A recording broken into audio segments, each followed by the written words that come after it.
agradecer al clúster la invitación de poder compartir una mesa con don Enrique, que esto, pues para un jurista, es algo poco habitual, el poder compartir pues con una de las cabezas pensantes del Estado de cómo se va legislando y por dónde tienen que ir los parámetros legislativos, ¿no? Por otro lado, también agradecer muchísimo a don Enrique que haya venido y se haya prestado a charlar conmigo. Veremos a ver qué sale. Como buen jurídico tenía todo preparado y planteado, pero estamos en un foro de innovación, estamos hablando de inteligencia legislativa. Nos vamos a saltar un poco las normas, si te parece, Enrique. Y me gustaría empezar cambiando el paradigma de lo que vemos todos los ciudadanos de a pie. Ahora estoy hablando como ciudadano de a pie, no como jurídico, sino cómo vemos la legislación. Siempre hablamos del marco normativo, siempre hablamos del paraguas jurídico, de ese instrumento que nos permitirá hacer innovación o dejar de hacer innovación. Y me gustaría cambiar el paradigma y hacerlo al revés, porque creo que una de las cuestiones que nos preocupa mucho, especialmente a la gente del clúster que forma parte de los territorios, las empresas luego hablaremos también, es esa seguridad jurídica o ese camino jurídico, y podríamos citar al gran poeta andaluz, caminante no hay camino, se hace camino al andar. En la legislación podríamos hacer lo mismo, ¿no? Cambiemos pensar tener un paraguas jurídico en el cual poder enmarcar nuestra legislación y planteémoslo desde el suelo, ¿no? Desde un suelo firme, una garantía jurídica, una capacidad de poder avanzar y tratar esa innovación, tratar de incluir esa innovación en nuestra legislación para hacer más fácil todos los servicios públicos en los territorios y, lógicamente, pues bueno, eso tiene un impacto en el tejido empresarial que indiscutiblemente aquí está más que representado. Mi pregunta en este caso, dicho este speech, es ¿cómo crees, Enrique, primero, cómo estamos o cómo podríamos seguir avanzando para que toda esa innovación, toda esa inteligencia que venimos hablando, que las hay muchas y Dani lo ha mencionado muy bien, cómo podríamos incluir toda esa innovación, todo ese conocimiento, toda la transferencia del conocimiento a la legislación? Porque una cosa es la transferencia de conocimiento que ya hemos comentado. Siempre estamos pensando en que hay que innovar, e innovar nos permite tener un ecosistema de empresas innovadoras alrededor, nos permite atraer talento. Indiscutiblemente cada una de las ponencias están fijadas ahí, pero mi preocupación es cómo podemos hacer que esa innovación llegue a la ley. ¿Cómo hacemos esa ley? ¿Cómo crees que estamos actualmente en España o en Europa? ¿Y cómo crees que podríamos avanzar? Pregunta fácil, ¿eh? Hombre, hay que aprovechar. Pregunta fácil. Lo primero, en el contexto. Simplemente voy a hacer una pregunta, un artículo elemental. La ignorancia de las leyes es una excusa de su cumplimiento. Cualquiera de ustedes, porque tengo una base de datos digital que me dice cuántas leyes o normas hoy en día tienen ustedes que no ignorar porque las tienen que cumplir, si no está excusado. ¿Cuántas creen? ¿Cuántas te sabes? ¿Cuántas crees que hay que se te aplican del Estado, no de la comunidad autónoma? Por tanto, europeas, internacionales y estatales. De un número. 3 leyes, el Código Civil y tal. No sé. Ahora no se sabe ni siquiera lo que es una familia, no te voy a contar más. 1.355.438 esta mañana. Eso sí, la ignorancia de las leyes no es excusa de su cumplimiento. Añade las autonómicas, añade las ordenanzas locales, añade las normas de derecho suave, que son el derecho privado que mediante contrato te vincula y se convierte en ley personal. A veces pensamos que la ley solo la hace el poder público. Los romanos, que eran mucho más listos y fueron los que rastrearon el derecho, dicen no. Usted se autovincula y genera una ley de cara a aquellos con los que está vinculado. Y eso ha dejado de ser una relación bilateral. Muchas veces hay relaciones de grupo que son bastante más complejas. Yo siempre hago una pregunta muy graciosa. Si un perro se pone a ladrar ahí, entonces ¿quién hay? ¿Eso es competencia del ayuntamiento con la ordenanza, de la comunidad de propietarios, del vecino de al lado? Se lo pregunta, nadie tiene ni idea. Dice, pues no lo sé. Llega la policía y dice, es que no sé si puedo yo entrar o no, porque en realidad no sé cuál es la ley que... Y usted es el policía, no sabe cuál es la ley que tiene que cumplir. En el panorama que tenemos. Y además... tan exagerado. Ahí también tiene que ver un poco, y lo voy a decir con una sinceridad absoluta, con un cierto peligro de la democracia. La democracia está desapareciendo por el exceso de regulación, entre otras cosas, porque ya consiste en hacer una ley, sacarse una foto y largarse a casa. No es la legislación como acto, sino lo que se aplica, la implementación de la legislación lo importante. Parece que no. Ahora me hago una foto, me voy, da igual, es lo otro, igual ya me he hecho la foto directamente. Entonces, ese es un tema. Con lo cual, no solo afecta a la innovación vuestra, afecta a todo en general, es decir, el cierto caos que hay en el sentido del número absolutamente abrumador, constante de normas, la supuesta mala inteligencia de que la democracia consiste en como estoy yo, tengo más votos que tú, voy y hago esto, me hago la foto y me voy. No, no, mire usted, vamos a ver qué es lo que hay que hacer y qué hay. La democracia lo que crea representantes que son los agentes que representan a la gente que tiene obligación de negociar, de hablar, de ver y de tomar decisiones racionales. No decir que como tengo más votos, perdóneme, no. Eso es una dictadura. Eso es que no se empieza a entender, se empieza a ver lo que estamos viendo. Una vez dicho eso, digo, claro, en ese entorno pedir seguridad jurídica para el sector innovador de las Smart Cities es un poco como pedir el canto del cine. Pero sí lo hay, quiero decir, sí lo hay. Hay dos datos importantes formalmente. Uno, que efectivamente desde el punto de vista de la organización de lo que es los mercados, la innovación es esencial, porque estamos en la quinta revolución industrial y por tanto al estar en la quinta, cuarta y quinta revolución, ¿se oye mejor? Tampoco quiero sorprender, así. Estamos en la cuarta y quinta revolución industrial, por tanto eso se está generando a una velocidad infinitamente mayor. Hoy mismo, si les digo cosas que van a entrar en vigor dentro de la semana que viene y dentro de 2 meses, dentro de 1, se quedan asombrados. Es decir, cambian cosas, aspectos muy importantes. Entonces, yo lo que diría es que efectivamente ya se empieza a tener más en cuenta el hecho de que no se trata de sacarse una foto que refleje lo que hay para crear seguridad jurídica sobre la base de decir, mira, pues esto va a hacer, o te somete a esas reglas del juego o no están, porque ya se sabe que las reglas del juego deben ser cambiantes, deben ser flexibles, deben ser, bueno, el fracaso que habéis visto, por ejemplo, del caos de la hiperdigitalización del mundo rural, con todas las tractoradas y todo, mañana, no, el martes pasado, salió un decreto que cambiaba y flexibilizaba el 90% de las normas para los agricultores. Si eso se aplica en el campo urbano, rural, porque ahí decía, no, es que es seguridad jurídica absoluta mediante satélite. Esto es muy fácil. Ya el ganadero saca una foto georreferenciada y el otro saca una foto geoetiquetada. Y les preguntabas qué diferencia hay entre los dos y nadie lo sabía. Pero sí, está en la ley, en hacer la geoetiquetada y la georreferenciada. Entonces, si eso pasa en el mundo despoblado, tú fíjate en el poblado.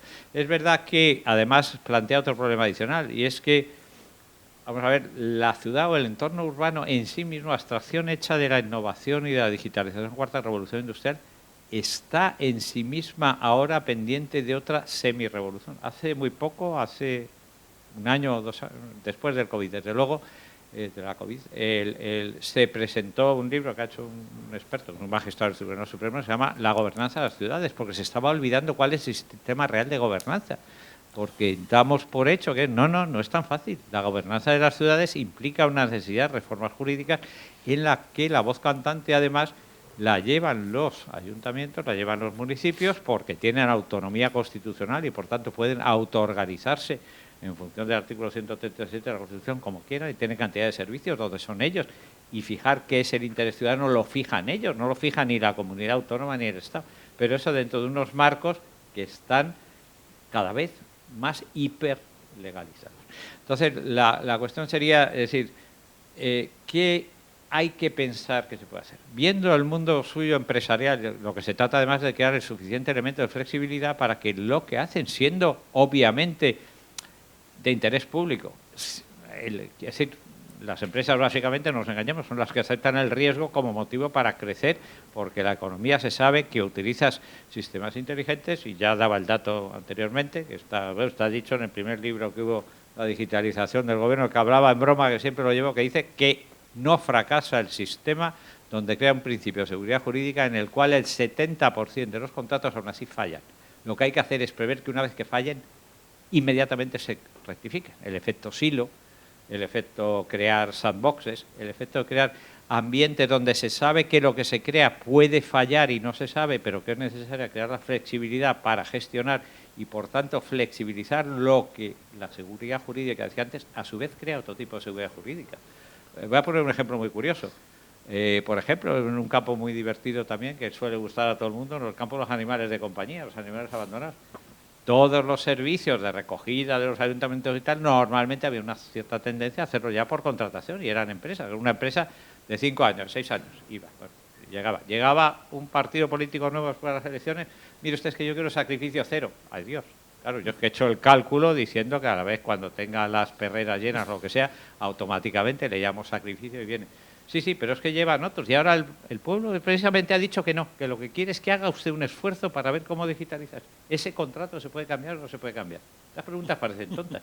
Queremos una seguridad jurídica por la cual diga, sí, mire, el 90% de la población cree que tiene que haber sacrificio cero, pero que tenemos un contrato, seguridad jurídica, pues lo siento, la empresa se sigue y su perro, lo siento, o el que ha abandonado, pues lo liquidamos porque están llenas las perreras. Claro, el problema está dónde, qué entendemos por seguridad jurídica. Y entonces, el crear la flexibilidad hasta tal punto que viene el sistema de valores, sí tiene sentido como interés público, o añadido a eso, incluso la mera innovación tenga la posibilidad de crecer, cambiar y ver, y eso tenga un mecanismo justo a su vez de retribución, porque quien ha invertido en el riesgo sabe que tiene, una cosa es el riesgo, otra cosa es la ruina. Vamos a ver si nos aclaramos.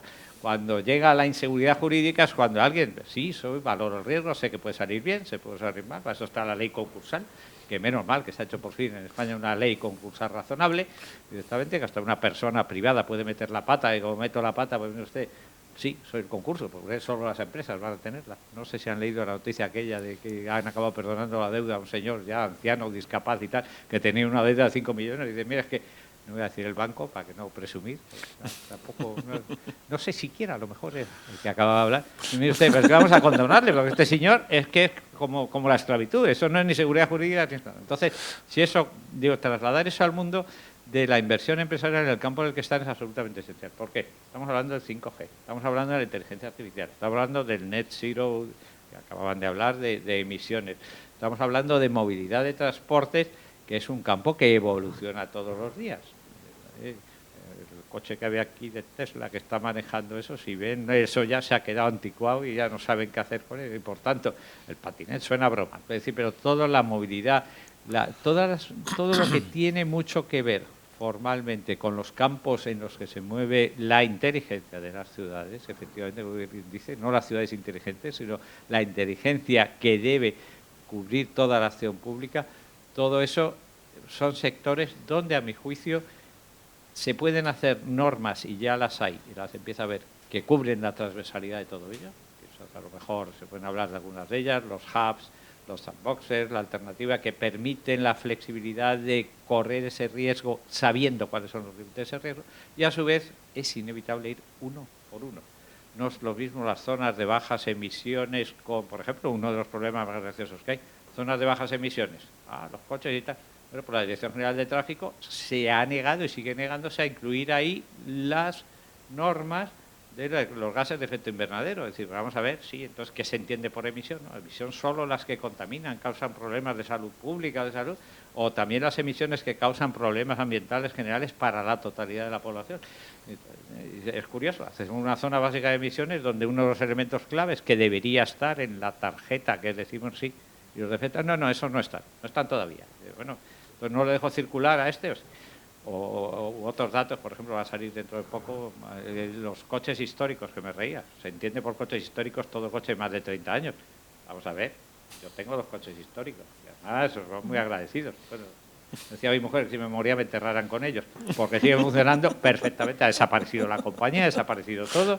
Me lo compré en Japón, pero como me pagaba la empresa a la vuelta, pues me lo traje aquí, y aquí es inútil, me lo arregla cuando... Y esta es una señora que vive en Alaska, que he conocido, y si falla algo, dices, yo este coche lo conozco muy bien, me he venido a Alaska, vivo aquí sola, y desde aquí me dedico a recibir las piezas, se las arreglo, se las devuelvo a todo el mundo. Me fié de ella. Por 50 euros me arregló el coche. Y aduanas me quería cobrar 3.000 por una pieza innovadora que venía de un coche nuevo en aduana. Vamos a ver, que esto viene, que era de mi coche que venía. No, pero una pieza nueva que se viene aquí, que se ha hecho tal... O paga aquí el arancel de 3.000 euros, la señora Alaska de tonta. Hablando en plata. Si quieres luego podemos hablar bien de los sistemas generales de sandbox, etcétera, que sirven o ya coger algún sector, porque es verdad que sector a sector se va mejorando y se van creando, porque son muy distintas las condiciones que permiten crear esa seguridad jurídica, por así decirlo, flexible, que no mueras ahogado en normas cuya implementación no se ha ocupado nunca el legislador y el regulador de calcular. Si veis en el Consejo de Estado hay una cosa que es obligatoria, que es que nos manden una memoria, se llama la MAIN, la memoria de impactos, que va analizando los impactos, por supuesto, sociales, de capacidad, de género, etcétera, pero también tiene que analizar los impactos económicos. Efectivamente. Bueno, ¿cuánto sabe sumar y restar en los ministerios españoles? No me atrevería. Te doy el dato. No. Te puedo decir normas que ayer mismo rechazamos 5 normas esenciales, pues decía que no tenían impacto. No voy a deciros las leyes y los decretos que son. Como que esto no tiene impacto, ¿de qué me está hablando usted? Me está regulando el bachillerato y tal, y qué medidas de bachillerato y tal, y eso no va a tener impacto. Había uno que era cómo se flexibiliza, por ejemplo, hablando que está aquí, en función de las discapacidades para verlo. No tiene impacto ninguno sobre la discapacidad. ¿Esto de qué va? Normal. Y entonces son temas que son, por así decirlo, difíciles. España en eso está mal acostumbrado. No funciona bien el sistema de calidad normativa, no se realizan bien los impactos normativos. Y eso, la inseguridad jurídica no viene tanto por el derecho, sino por el presupuesto del derecho que debería estar ahí, que es obligación y que se incumple. Se incumple porque no hay en las administraciones suficiente capacidad todavía de intelección y de evaluación. No sé si es el sistema educativo, que hablaba antes de todo, o qué es, o el alcalde, ¿no? Pero es verdad que se incumple porque no se saben hacer esas evaluaciones. Y por tanto, bueno, la incorporación de la mujer, es que yo me río. Todavía cuando te llegan normas, dice, bueno, ¿y esto no tiene impacto de género? Es que no tiene impacto de género. Alguno tendrá.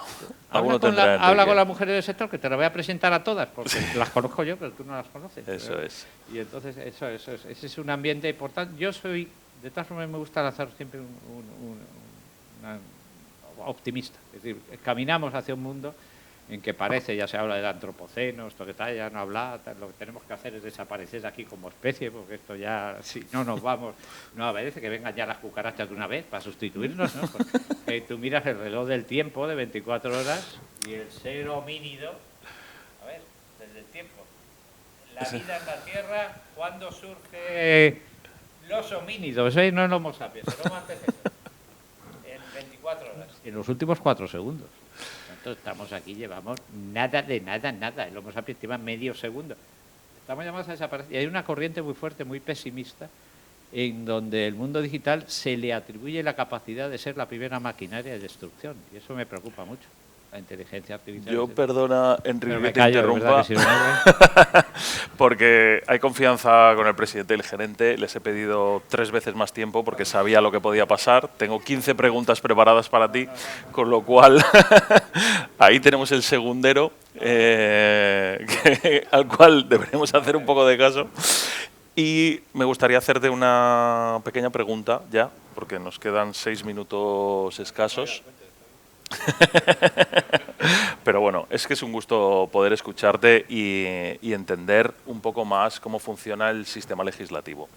Estoy completamente de acuerdo contigo que posiblemente no sea la inteligencia legislativa la que pueda lastrar o siempre vaya por detrás de la realidad, como venimos pensando, y que incluso las facultades de Derecho nos explican, ¿no?, que siempre el derecho va por detrás de la realidad y nunca llegará a alcanzar esa realidad.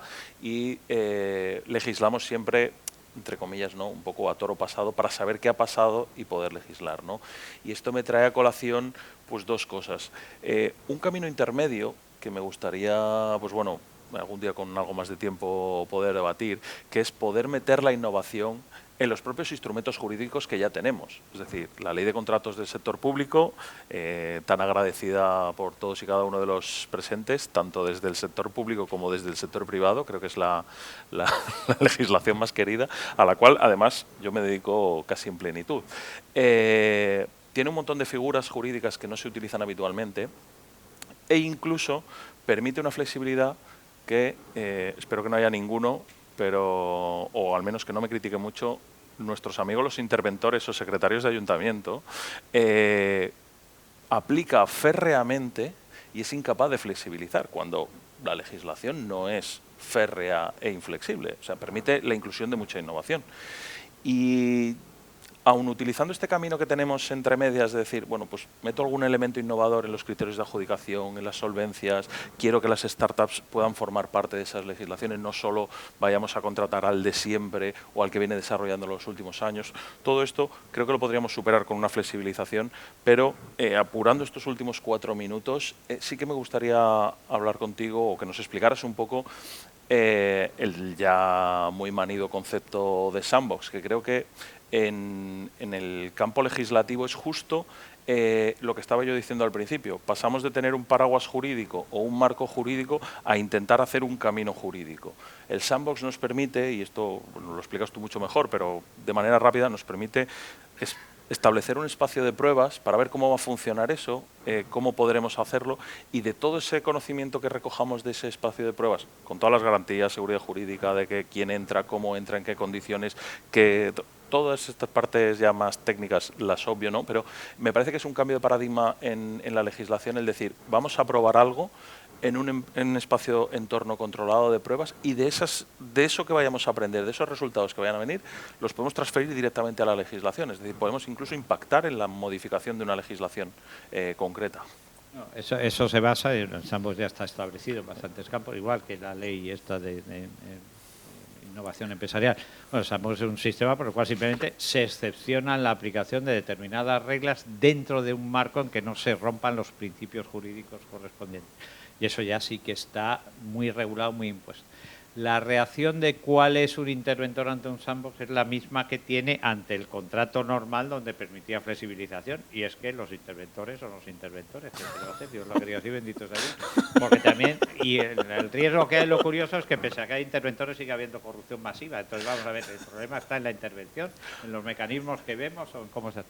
Desde luego lo que sí que es verdad es que cada vez hay más, la propia ley de contratos, si miráis la ley del 2017 y la directiva, si miráis los anexos, no es que permita ambos, permite innovar y mucho. Sí. Lo que es verdad es que tampoco le interesa muchas veces a las empresas. Es decir, las empresas lo que intentan también es hacer, y no les gusta jugar mucho al sandbox, porque lo que quieren es garantizar el beneficio. Es el efecto silo. Yo como quiero, ya tengo el contrato, ya miro, que automáticamente genera la paralización, porque como ya lo tienes asegurado, ya lo seguro, ¿para qué voy a invertir y a decir que no, que yo mismo renuncio a un contrato porque ha salido una técnica nueva y que se lo lleve otro porque me he quedado anticuado? ¿Conocéis alguna empresa que haya hecho eso? No, mire, usted no, renuncio a mi contrato porque hay otro que lo hace mejor.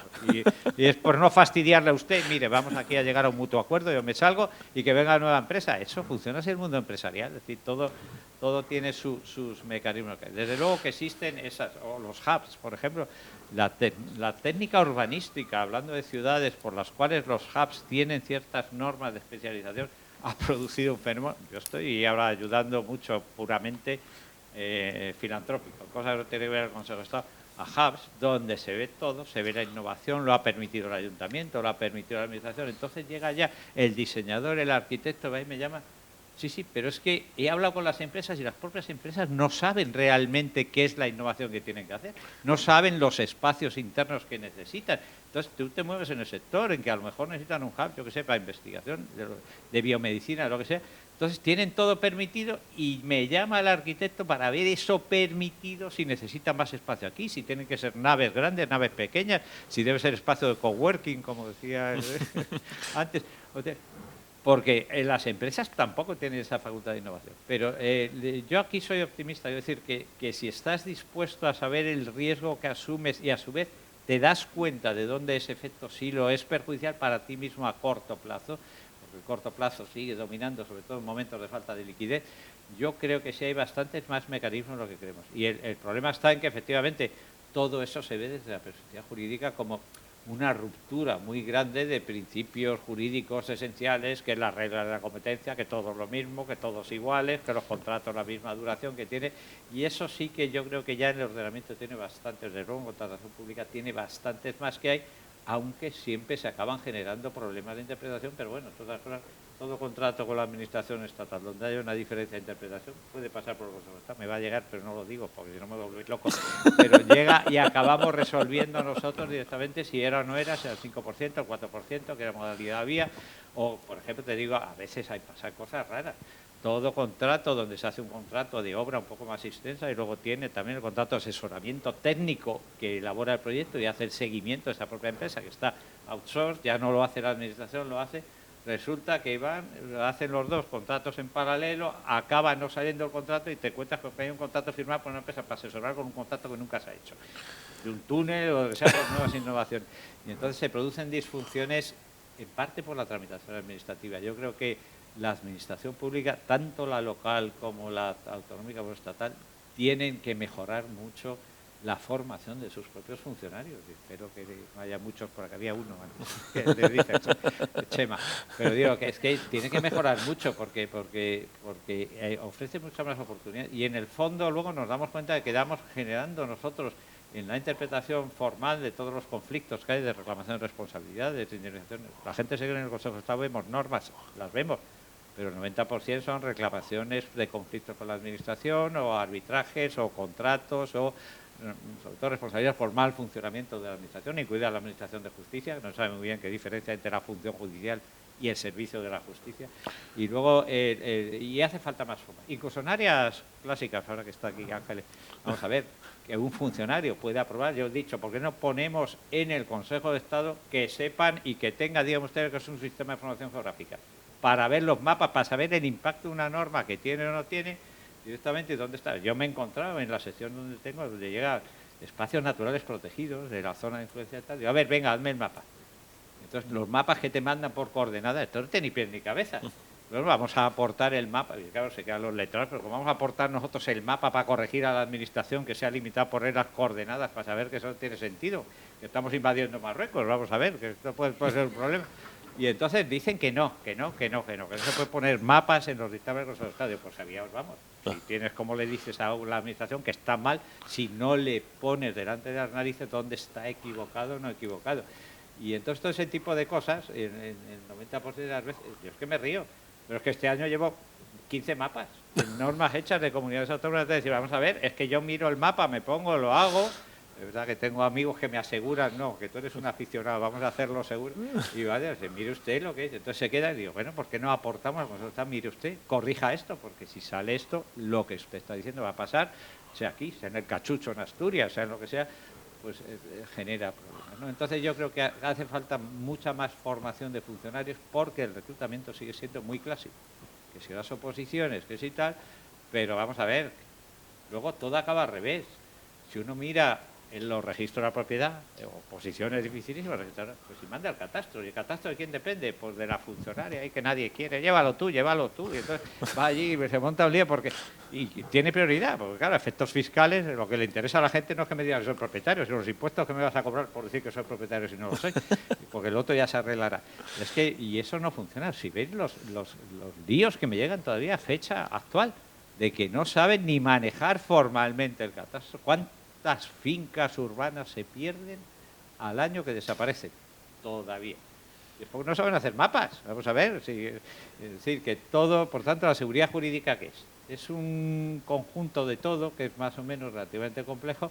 De acuerdo con el decreto de zonas básicas, aunque ha estado muy bien hecho por Marta Muñoz, la subdirectora, que es una genio, ahora está trabajando en energía, y el decreto de zonas básicas, que lo tuvimos que poner todo patas arriba para que funcionara, porque no había quien lo entendiera. Ese o el de grandes superficies, por ejemplo, grandes superficies, donde no van versus mercados locales. Y por tanto, la seguridad jurídica admite mucha más flexibilidad, pero si ni siquiera para aplicar los sistemas de flexibilidad yo creo que tenemos la suficiente apertura mental para hacerlo, porque hoy en día el derecho tienes que conocer la realidad que regula. Si no, sí. Y el mundo que tenemos se ha convertido en un mundo infinitamente más complejo. Siempre se reían por mí y dicen, claro, tú has derecho administrativo. ¿Por qué? Yo soy yo de derecho a familia. Yo no necesito saber nada más que la ley, porque la familia todo el mundo sabe lo que es. Pues ahora me río yo. Ese tipo de pues estudio usted sociología familiar y de las relaciones interpersonales y familiares, porque su derecho de familia sirve para qué. Es que no sirve ya ni para la familia clásica, la que llega, tal, que está de por vida, y que ni siquiera. Y entonces la sociedad se va haciendo cada vez más compleja. Y eso, vincularlo a la seguridad jurídica y crear la flexibilidad para que quepa en realidad todo, aparte de que hay principios que son claves. Os decía, el principio de inclusión, se ha dado cuenta la sociedad que, mire usted, que o incluye o no es sociedad. Es decir, que todo lo que antes se veía como un sistema más o menos... Pero a su vez, eso conlleva otro tema peligroso, Y es que se quiera o no, la inteligencia es inteligencia. Y la anulación de lo que se califica a mala uva como de élites, no, es que esto tenemos que ser todos, tanto el que sabe como el que no sabe. Eso de que haya élites o expertos para hacer esto, no. Bueno, pues mire usted, es que estamos diciendo somos todos igual de tontos, igual de listos. A ver, porque sí, a veces hace falta crear también esa especie de pacto social de consenso en el cual tú tienes que admitir que el que habla mucho más listo que tú. Yo siempre vengo aquí porque yo estoy hablando, pero sé que cualquiera de ustedes es mucho más listo que yo en 50.000 cosas. Y entonces esa idea de que tienes forzosamente que escuchar y ver lo que hay, eso la administración de verdad que escucha muy poco. Son de ventanilla, esto es la ley, ya le puedes venir con la idea que sea, que no, pero bueno, pues chicos, ¿qué se le va a hacer? Yo no quería ser bendito sea Dios, pero me voy de aquí, ya vendré cuando usted no esté detrás de la ventanilla, que a veces lo digo. Pues muchas gracias, Enrique. Era una broma que teníamos más tiempo. Estamos en 0-0 desde hace un rato. Pero aún así... Yo aún así sería optimista. Además, lo que sí que digo es que, caso por caso, pero a su vez hay principios transversales que yo creo que deben contribuir un poco a hacer. Se ha inventado el sandbox, se ha inventado el sistema de hubs especiales. La planificación del territorio se ha ahora ya incorporado de manera muchísimo más clara, hasta el grado que digo yo, un abogado del Estado que no sepa hacer sistemas de geografía, que no lo pere, que por favor que no apruebe. Ahora, mira, también el tema del idioma es muy importante, pero yo ahí soy optimista y me gustaría lanzar un mensaje de optimismo. ¿Por qué? Porque si no, ¿qué hacen ustedes aquí? ¿Qué hacen ustedes aquí, en esta reunión, viniendo aquí para hablar de los tiempos pasados que siempre fueron mejores? Que es verdad, siempre fueron mejores los tiempos pasados, pero eso no quiere decir que, en fin, que pueda haber tiempos mejores. Muchas gracias. Y otro problema, piensen en serio las nuevas generaciones, que eso de creernos que es que las nuevas generaciones, yo soy millonario, para que me lo pague mi nieto, mi bisnieto, los que somos abuelos, no nos hace ni puñetera gracia. A ver si entendemos bien los fondos Next Generation, que yo me arruino ahora para que la economía de mi nieto sea mejor. Eso cuando se lo digo a todos los que están haciendo dinero, no, entonces no puedo cobrar estos fondos. No, esto es al revés, esto que los inviertas para que tu nieto sea mejor, no para que tú seas millonario ahora. Eso no es Next Generation, eso es ya la es actual generación. Tienes toda la razón, Enrique. Muchísimas gracias. Gracias al clúster, gracias a todos. Y nos quedamos con el mensaje positivo.